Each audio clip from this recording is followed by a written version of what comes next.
오늘 말씀은 잠언 24장 28절에서 34절까지가 되겠습니다.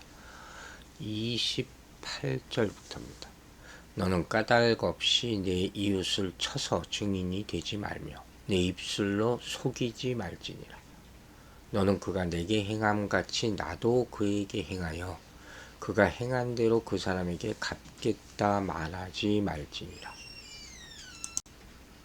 내가 게으른 자의 밭과 지혜 없는 자의 포도원을 지나며 본즉 가시덤불이 그 전부에 퍼졌으며 그 지면이 거친 불로 덮였고 돌담이 무너져 있기로 내가 보고 생각이 깊었고 내가 보고 훈계를 받았노라. 내가 좀 더 자자 좀 더 졸자 손을 모으고 좀 더 누워있자 하니 내 빈궁이 강도같이 오며 내 곤핍이 군사같이 이르리라. 아멘. 자, 28절에는 또 재판에 대한 얘기가 다시 나오고 있죠. 28절은 까닭 없이 이웃을 쳐서 증인이 되지 말라. 증인의 태도에 관한 잠언이라고 할 수 있어요. 이 잠언을 이해하는 데 있어서 핵심은 뭐겠어요? 까닭 없이 라는 말이죠. 즉 보통 특별한 이유와 원인 없이 거짓이나 위선으로 행하는 모습을 얘기하는 거예요. 이런 모습이 세상 살면서 굉장히 많아요. 남에게 해를 끼치는 거죠. 이유 없이. 이렇게 말을 하면 딱 떠오르는 말씀이 하나 있어야 돼요. 바로 욥. 욥기에서 보면 사탄이 하나님께 뭐라 그래요? 욥이 까닭 없이 여호와를 경외하겠나이까? 이렇게 물어보면서 욥의 경건을 위선이라고 주장하죠. 참 간교한 것이 사단 아닙니까? 이런 얘기를 툭 던져서 여러 가지 생각을 하게 만드는 거예요. 사람을 막 뒤흔들어 놓는 거지. 이게 악이라는 거예요. 근데 여기 나오는 증인이 온전한 증거나 이유 없이 속일 목적으로 증언을 하고 있다는 거예요. 이런 사람들 얼마나 많아. 이런 정황이 너의 입술로 속이지 말라는 명령을 통해서 더 분명해지는 것이죠. 이렇게 잠언에서 거짓 증언에 대한 경고는 엄중해. 벌은 중하고. 왜냐하면 거짓 증인이라는 것은 여호와의 공의를 무너뜨릴 수 있기 때문이다. 하나님의 뜻이 아니잖아요.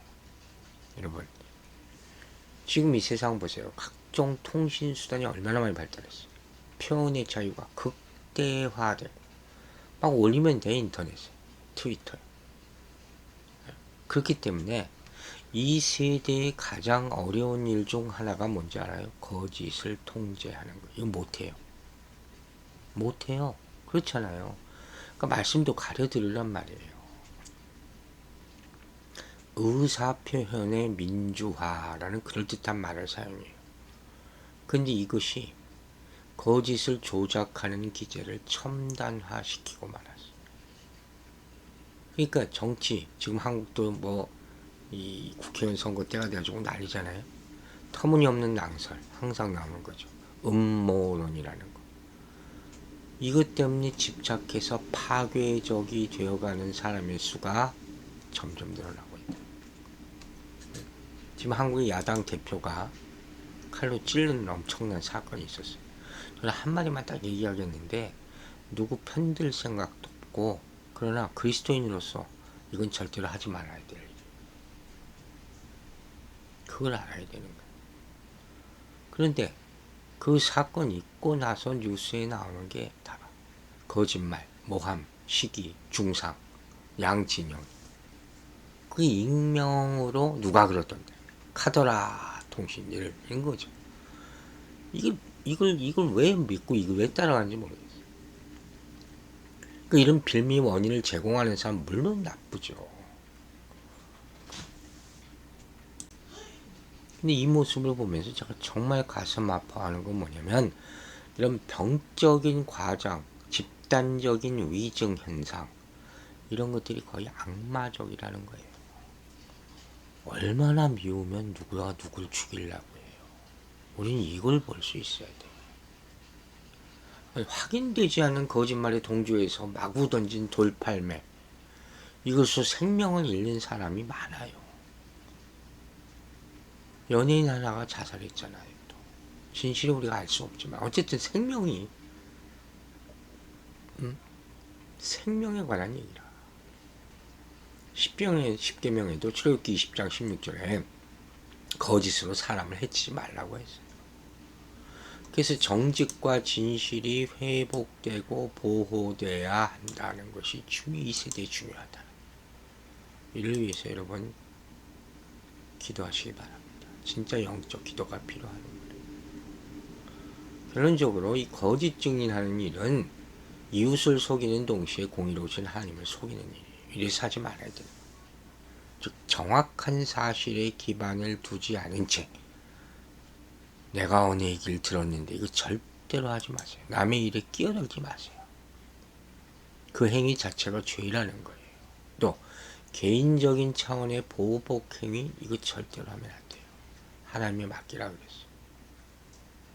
물론 공동체의 질서 유지를 위하여 죄를 저지른 자에게는 치리가 필요해요. 그러나 내가 당했으니까 갚아준다. 이건 성경의 가르침과 거리가 멀다 하는 거예요. 여러분, 죄 없는 자에게 죄를 뒤집었어요. 만약 이런 일이 행행해 가고 있다면 그건 무죄한 자의 피를 흘리는 것이고 죄 있는 자를 무죄에 방면하려는 것. 그런 의도가 있다면 공의로운 하나님을 멸시하는 행위다. 우리의 행위, 공의, 정의 이런 것들의 판단 기준은 성경이지 나가 아니에요. 내 생각이 아니에요. 내가 살아온 바, 내가 아는 바 정의라는 건 없어요. 재판의 주체는 사람일 수 있지만 궁극적으로 그 권위를 주신 분은 하나님이세요. 그러므로 거짓 증언을 해서 재판관을 속인다? 이건 하나님 속이는 것과 똑같다는 거예요. 물론 이런 사람들이 당장에 자기 신상에 아무 일도 일어나지 않기 때문에 두려움이나 양심의 가책을 느끼지 않을 수도 있겠죠. 그러나 하나님 결코 용서하지 않으십니다. 심판이 임하게 된다는 거예요.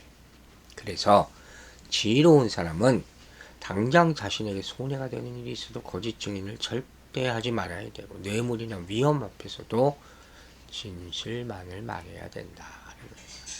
이런 사람이 결국 하나님의 신뢰와 사랑을 얻게 됨을 잊지 마시기 바랍니다. 여러분, 지혜로운 자는 하나님이 거짓을 가증스럽게 여기시고 개인의 이익을 위해서 거짓 증언하는 것을 혐오하신다는 것을 알 거 아닙니까? 그러니까 거짓에 절대로 동참하지 않은 거예요. 하지만 어리석고 미련한 사람들은 진리라는 걸 따라가지 않아. 추구하지 않아요. 사사로운 이익을 따라가는 거죠. 그러니까 상황에 따라 거짓말하고 뇌물받고 거짓 증언하는 거죠. 진리를 추구하고 거짓을 미워하는 마음을 달라고 오늘 기도하시기 바랍니다. 29절을 보면 너는 그가 내게 행함같이 나도 그에게 행하여 그가 행한 대로 그 사람에게 갚겠다 말하지 말라. 보복하지 말라는 거죠. 눈에는 이에는 이라는 보복의 법은 더 큰 보복을 하지 말라는 것이지. 그잖아요. 내가 얘기했잖아요. 그만큼 받았으니 갚아준다. 그 의미가 아니란 말이에요. 내가 하는 게 아니에요. 복수는 나의 것이 아니에요. 모든 심판의 주체는 하나님이시고 심판의 도구는 여호와께서 세우신 리더십이에요.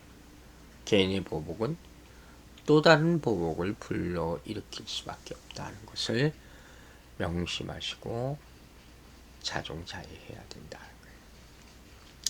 이제 30절부터 게으른 자의 삶을 사실적으로 아주 묘사하고 있죠. 30절에서는 지혜자의 관찰이 나와요. 내가 게으른 자의 밭과 지혜 없는 자의 포도원을 지나며 보았다 하는 것이죠. 잠언에서 게으른 자는 지혜 없는 자를 경제적인 관점에서 설명할 때 사용되는 표현이라고 할 수 있는 것이죠. 똑같은 의미예요. 게으르다, 지혜 없다. 원인과 결과가 될 수 있고. 그래서 31절에서 30절에 묘사된 관찰의 결과가 나오죠. 어땠어요? 게으른 자의 밭 가시덤불이 그 전부에 퍼졌으며 지면이 거친 풀로 덮였고 돌담이 무너져 있고 당연한 거 아니겠습니까? 한마디로 황폐한 상태. 이걸 보고 깨달으라는 거예요. 그래서 32절에 내가 보고 생각이 깊었고 내가 보고 훈계를 받았네. 봤으면 깨달아야지. 교훈이 돼야지. 보고 지나가면 안 되죠. 마음에 두었다. 순간적인 감정이 아니라 깊이 생각하고 회개하고 깨닫고 돌이키라. 새롭게 살라 하는 것이죠. 33절은 내가 좀 더 자자 좀 더 졸자 손을 모으고 좀 더 누워있자니 유명한 말씀이죠. 게으른 자, 황폐한 밭과 포도원 주인을 묘사하는 그런 재미있는 표현이죠. 그 이유를 말하는 거죠. 게으르기 때문이다. 정말 사실적이고 우화적이죠. 자고 놀고 눕는 자의 행태. 그것을 뭐라고 표현했어요? 좀 더, 좀 더, 좀 더. 변명이죠. 게으른 자들이 얼마나 좋은 변명으로 그들의 일을 합리화하고 그들의 산업, 하나님이 주시는 것을 황폐하게 하고 있는가. 이것도 심판의 대상입니다. 결국 34절에 결과가 나오죠. 내 빈궁이 강도같이 오며 내 군핍이 군사같이 이르리라. 게으른 자의 운명을 강도 만난 자, 전쟁에서 패한 자의 모습으로 묘사하고 있어요. 이 자들은 이 가난과 군핍을 당하는데 강도 만난 자와 같이 예상하지 못한 순간에 당하게 될 것이다. 또 큰 군대 점령 당한 나라와 같이 다시 회복되지 못할 극심한 군핍을 경험하게 될 것이다. 이토록 게으름이라는 것이 무서운 것이다. 우리가 세상을 살면서 생각해 보세요. 한 사람이 삶의 태도를 보면 그가 게으른 자인지 성실한 자인지 분명히 알 수 있는 거예요. 우리는 이걸 보고 인간을 판단해야 돼요. 안 그러면 알 수가 없잖아요.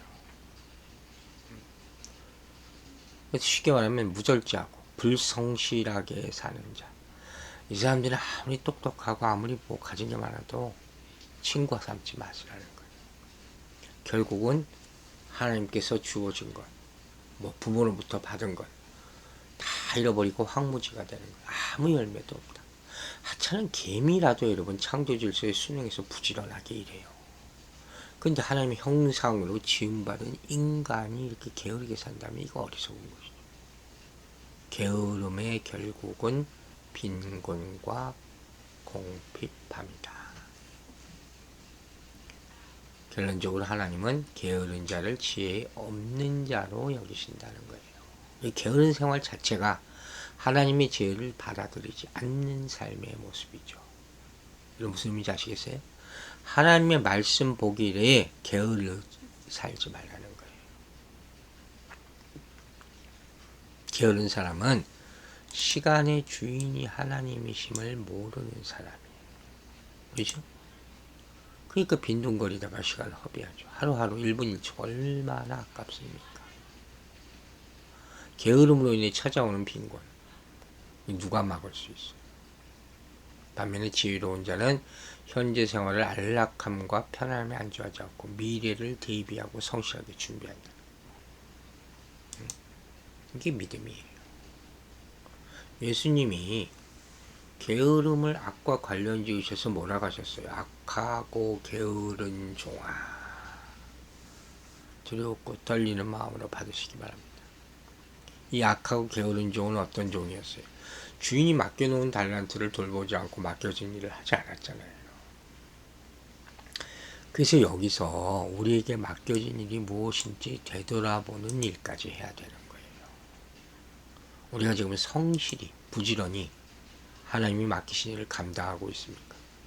게으른 자의 특징은 해야 될 일을 하지 않고 핑계대는데 급급한 그런 사람이라 그랬잖아요. 좀 더 하면서. 이런 사람은 아무리 해도 열매 맺지 못해. 발전도 없어. 결론입니다. 우리 가장 중요한 것 중에 하나 뭐예요? 영적 게으름을 경계해야 한다. 아침마다 깨어 기도하고 말씀 묵상함으로 하나님을 아는 지식에 자라가는 우리 모두 교회가 되기를 주의 이름으로 축원합니다. 기도하겠습니다. 아버지 하나님 감사합니다. 귀한 말씀 주셔서 우리를 깨어지게 하시고 깨어나게 하심을 감사드립니다. 거짓과 위선이 우리 삶 가운데 없어지게 하여 주시옵소서. 거짓말, 모함, 시기, 중상이 세상에 없어지게 하여 주시옵소서.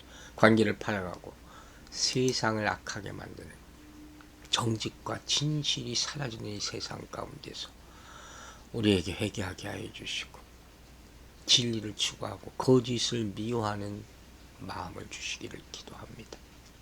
정말 이 나라 지도자들이 정치 지도자들이 특별히 예수를 온전히 제대로 믿고 회개하는 마음으로 다스리게 도와주시옵소서. 게으름에 대한 귀한 말씀 주심을 감사드립니다. 2024년 새해를 맞아 계획한 것들이 잘 지켜지고 있는지 또 돌아보게 하신 감사드립니다.